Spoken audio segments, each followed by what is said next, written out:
এবং আর একটা বার্তা আপনাদের মিডিয়ার মাধ্যমে দিতে চাই, আগামী 2 মাস কোনো রকম কোনোভাবেই কোনো গাছ কাটা যাবে না, এটা পশ্চিমবঙ্গ সরকারের নির্দেশ।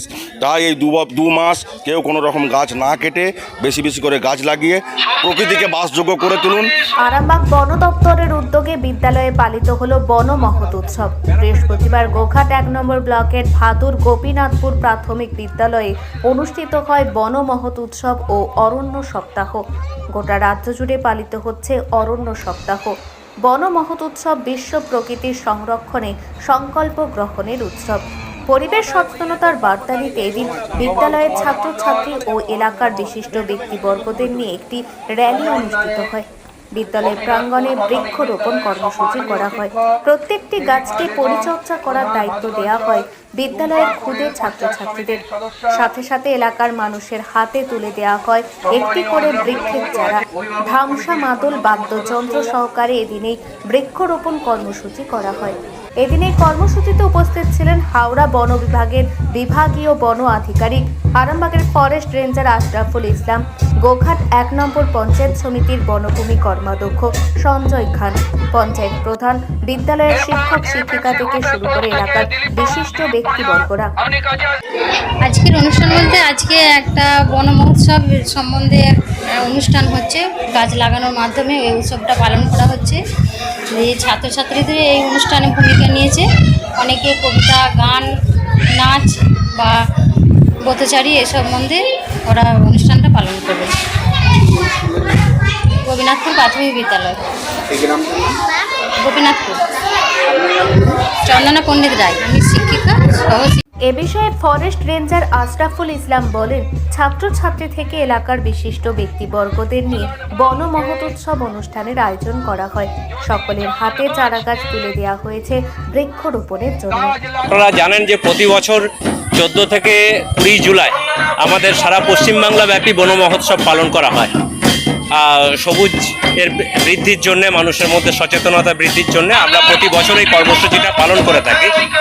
তো গত 15 তারিখ আমাদের জেলার প্রোগ্রাম অলরেডি হয়ে গেছে সিঙ্গুরে, এবং আজকে আমরা এই 17 তারিখ আমরা আমাদের ভাদুর যে ভাদুর বনাঞ্চলের আমাদের যে জেএফএমসিগুলো আছে, 4টে জেএফএমসি এবং গোপীনাথপুর প্রাথমিক বিদ্যালয়, এই সবাইকে নিয়ে আমরা আমাদের রেঞ্জের পক্ষ থেকে বন মহোৎসবের যে মহতী অনুষ্ঠান, সেই অনুষ্ঠানটাকে আমরা আজকে করছি এখানে, এবং মানুষের মধ্যে এই বার্তা দিতে চাইছি সবুজ বৃদ্ধির জন্য। আজকে আমরা যেটা করেছি, আমাদের স্কুলের যে কচি কাজাদেরকে নিয়ে, গ্রামের জেএফএমসিকে নিয়ে, এবং আমরা বন বিভাগের পক্ষ থেকে একটা সচেতনতা পদযাত্রা আমরা করেছি, এবং তারপরে আনুষ্ঠানিকভাবে এই গোপীনাথপুর প্রাথমিক বিদ্যালয়ের এখানে আমরা বৃক্ষ চারা রোপণ করেছি। আমাদের ভাবনা আছে যে আমাদের যে সমস্ত স্কুলের ছোট ছোট বাচ্চা আছে, আমরা তাদের হাতেও আজকে চারা তুলে দেবো, যাতে তারা তাদের নিজের বাড়ির সামনে গাছ লাগাতে পারে এবং সেই গাছটাকে তারা লালন পালন যাতে করতে পারে। এছাড়া আজকে আমরা গোপীনাথপুর প্রাথমিক বিদ্যালয়ে পরিবেশ সচেতনতার উপরে একটা আলোচনা চক্র রেখেছি। আমাদের কর্মাধ্যক্ষ বনভূমি গোঘাট 1 উনি এসছেন, প্রধান সাহেবা আছেন, এবং আমাদের হাওড়া বন বিভাগের বিভাগীয় বনাধিকারী তিনিও এসে উপস্থিত হবেন, তিনি রাস্তায় আছেন। আমরা এইভাবে আজকের দিনটাকে পালন করি। অপরদিকে গোঘাট 1 নম্বর পঞ্চায়েত সমিতির বনভূমি কর্মাধ্যক্ষ বলেন, এই 2 মাস কেউ গাছ না কেটে গাছ লাগান, প্রকৃতিকে সবুজের বাসযোগ্য করে তুলুন। জানেন, পশ্চিমবঙ্গ সরকারের বন মহোৎসব সিজন শুরু হয়েছে, তার আজকে প্রথম সপ্তাহ। আমরা আরামবাগ ফরেস্টের তত্ত্বাবধানে এবং এই আমরা গোঘাট 1 নম্বর ব্লকের এই গোপীনাথপুর স্কুলের সমস্ত কচি কাচাদের নিয়ে আমরা আজকে বৃক্ষরোপণের মধ্য দিয়ে মমতা ব্যানার্জির যে নির্দেশ, মুখ্যমন্ত্রীর যে নির্দেশ, সেই বন মহোৎসব উৎসব আমরা পালন করছি। আরামবাগ ফরেস্ট রেঞ্জের যে রেঞ্জার সাহেব, আমাদের আশরাফুল সাহেব, প্রকৃতিপ্রেমী মানুষ, ওনার তত্ত্বাবধানে এবং ব্যবস্থাপনায়, এবং আমাদের এখানে যে গোঘাটের যে 4টে এফএনসি আছে, সমস্ত এফএনসির মেম্বারদেরকে নিয়ে, এখানকার আমার পঞ্চায়েত সমিতির মেম্বার, স্থানীয় প্রধানও আসবেন, প্রত্যেককে সাথে নিয়ে আমরা এই বন মহোৎসব পালন করছি। মানুষের কাছে একটাই বার্তা, আপনারা বেশি বেশি করে গাছ লাগান, কারণ গাছ যদি আমরা লাগাতে না পারি, তাহলে আগামী প্রজন্ম কিন্তু পরিবেশ দূষণের মধ্য দিয়ে এই একটা খুব খারাপ জায়গায় পৌঁছে যাবে। তাই আমাদেরকে বেশি বেশি করে গাছ লাগাতে হবে। এবং আর একটা বার্তা আপনাদের মিডিয়ার মাধ্যমে দিতে চাই, আগামী 2 মাস কোনো রকম কোনোভাবেই কোনো গাছ কাটা যাবে না, এটা পশ্চিমবঙ্গ সরকারের নির্দেশ। তাই এই দু মাস কেউ কোনো রকম গাছ না কেটে বেশি বেশি করে গাছ লাগিয়ে প্রকৃতিকে বাসযোগ্য করে তুলুন, মানুষের বাসযোগ্য করে তুলুন, তবেই আমরা প্রকৃতিকে সবুজ পাবো, সুন্দর পাবো, ভালো পাবো।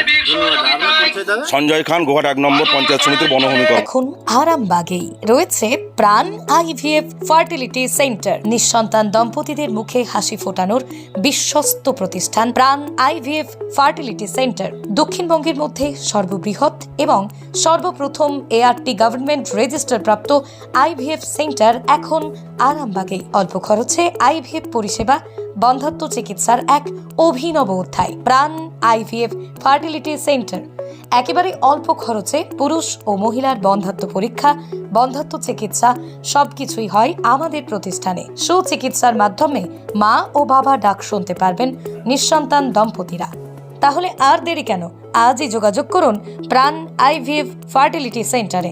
ঠিকানা বসন্তপুর, আমতলা, 2 নম্বর রেলগেট, আরামবাগ, হুগলি। যোগাযোগ নম্বর 7865858781 অথবা যোগাযোগ করুন 7908098172 এই নম্বরে।